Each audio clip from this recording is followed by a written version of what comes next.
suddenly, Julian's foot sliding my foot shifts me over towards your other. And now I'm sitting in a different position during my weight. Their body shifting the quarry affects my body, which affects their body. And through their bodies, I affect each person on the other side of them. And that person affects the person to their right now, and so on and so forth. And right now, I'm dancing with every one of you. You just don't know. My impulse to be coming to you through your body is traveled through. And start to find moments of pause. So you can really touch and feel, is this a place where your weight is pouring? And then through a moment of pause, find a way to shift into your movement. If there's no movement there, then wait until you find where the joints can respond to the pouring.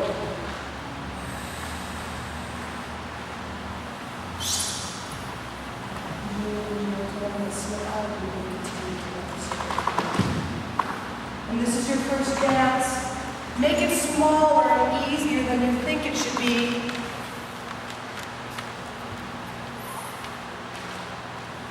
And start to feel your breath.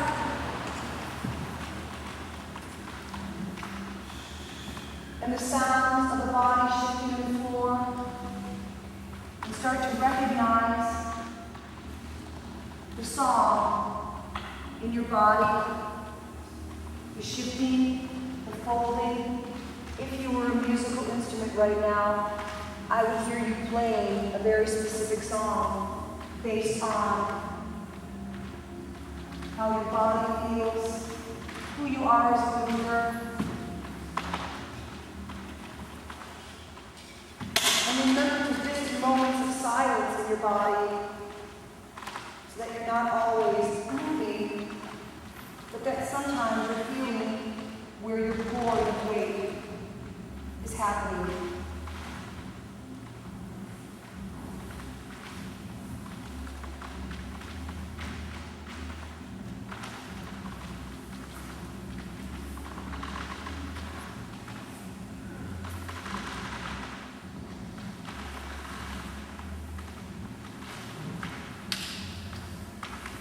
Slowly, I will bring in more music to support your music. This is your warm-up dance, so make sure that you're feeling what it is your body needs.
you start to move with. And once you find that one partner, you're going to start to pull yourself away from the rest of the crowd. So you start to define space with your dance.